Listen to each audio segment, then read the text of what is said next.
ಅಂತ ಹೇಳಿದ್ರು, ಎಷ್ಟಲ್ಲ. ನಾನು ಈ ಸಿನಿಮಾದ ತಾಂತ್ರಿಕ ವರ್ಗದಲ್ಲಿ ಒಬ್ಬ ಆಗಿ ಬಂದಿದ್ದೀನಿ ಇಲ್ಲಿ. ಈಗ ತಾನೇ ನೋಡಿದ್ರಿ ನಾನು ಬರೆದಿರೋ ಹಾಡನ್ನು. ಅನ್ಎಕ್ಸ್ಪೆಕ್ಟೆಡ್ ಆಗಿ ಕೃಷ್ಣ ಒಂದಿನ ಫೋನ್ ಮಾಡಿ ಈ ಥರ ಒಂದು ಹಾಡು ಬರ್ಕೊಡ್ಬೇಕು ಸರ್ ಅಂತ. ಇನ್ಫ್ಯಾಕ್ಟ್ 2 ಹಾಡು ಬರ್ಸ್ಕೊಂಡಿರೋದು, ಗೊತ್ತಿಲ್ಲ 2 ಇದೆಯೋ ಒಂದೇ ಇಟ್ಕೊಂಡಿದ್ದಾರೆ ಅಂತ.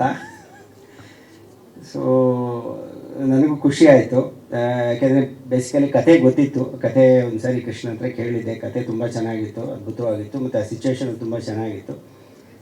ನಾನು ಅಷ್ಟೇ ಎಕ್ಸೈಟಿಂಗ್ ಆಗಿ ಈ ಹಾಡನ್ನು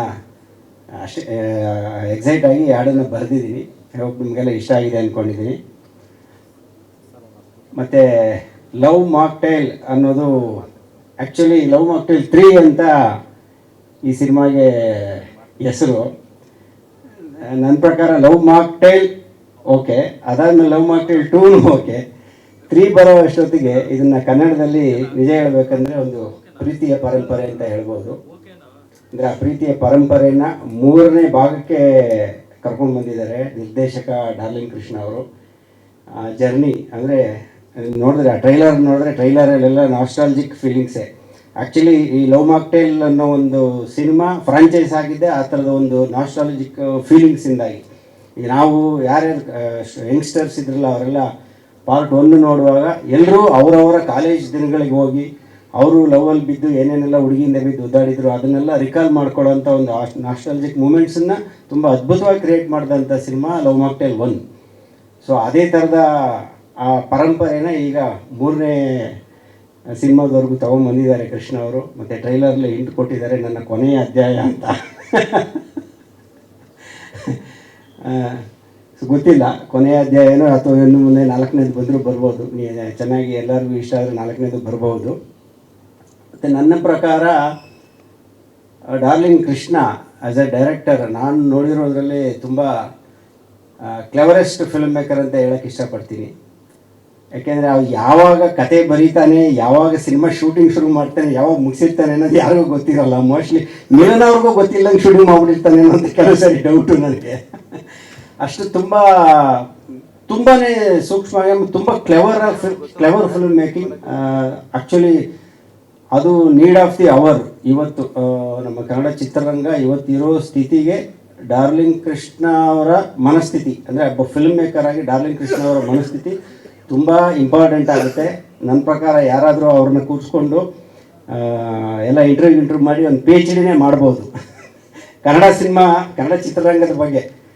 ಯಾಕೆಂದರೆ ಅದು ತುಂಬ ಇಂಪಾರ್ಟೆಂಟ್ ಆಗುತ್ತೆ. ಯಾಕೆಂದರೆ ಸಿನಿಮಾ ಒಂದು ಗೆಲ್ಲೋದಾಗಲಿ ಸೋಲೋದಾಗಲಿ ಎಲ್ಲವೂ ನಿರ್ದೇಶಕನ ಕೈಲಿರುತ್ತೆ. ಇಲ್ಲಿ ಡಾರ್ಲಿಂಗ್ ಕೃಷ್ಣ ಅಷ್ಟು ಕ್ಲೆವರ್ ಆಗಿ ಮಾಡ್ಕೊಂಬಂದಿರೋದ್ರಿಂದನೇ ಇದು 3ನೇ ಫ್ರಾಂಚೈಸ್ವರೆಗೂ ಬಂದಿದೆ. ಮತ್ತು ಎಲ್ಲ ಫ್ರಾಂಚೈಸ್ 3ನೇ ಫ್ರಾಂಚೈಸ್ ಗೆಲ್ಲುತ್ತೆ. ಇದು ಗೆಲ್ಲೋದ್ರಲ್ಲಿ ಏನು ಡೌಟ್ ಇಲ್ಲ. ಯಾಕೆಂದ್ರೆ ತುಂಬ ಅದ್ಭುತವಾದ ಕತೆ ಮತ್ತು ಅಷ್ಟೇ ಅದ್ಭುತವಾದ ಎಮೋಷನ್ ಇರುವಂಥ ಒಂದು ಸಿನಿಮಾ. ಒಂದಷ್ಟು ತುಣುಕುಗಳನ್ನ ನಾನು ನೋಡಿದ್ದೀನಿ, ಸೀನ್ಗಳನ್ನು, ಸಾಂಗ್ ತುಣುಕುಗಳನ್ನು ತುಂಬ ಅದ್ಭುತವಾಗಿ ಕ್ಯಾಪ್ಚರ್ ಮಾಡಿದ್ದಾರೆ ಕೃಷ್ಣ ಅವರು. ಸೊ ಅವ್ರಿಗೆ ಒಳ್ಳೆಯದಾಗಲಿ.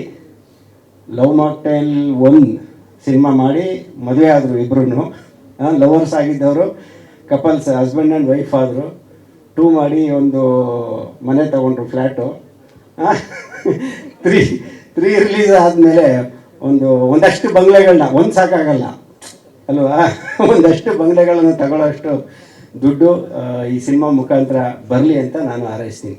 ಮತ್ತು ಇಡೀ ಚಿತ್ರತಂಡಕ್ಕೆ ಲವ್ ಮಾಕ್ಟೈಲ್ ಖುಷಿ ಆಯಿತು. ಅಂದರೆ ಆ ಟ್ರೈಲರಲ್ಲಿ ಕೂಡ ನಾಸ್ಟಾಲಜಿಕ್ ಮೂಮೆಂಟ್ಸನ್ನೇ ಕ್ರಿಯೇಟ್ ಮಾಡಿದ್ದಾರೆ. ಸೊ ಒಂದು long journey.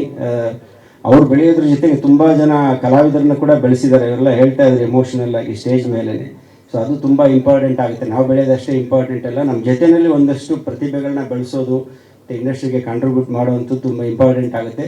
So love mocktail series ಆ ಒಂದು ಕೆಲಸನ ಮಾಡಿದೆ.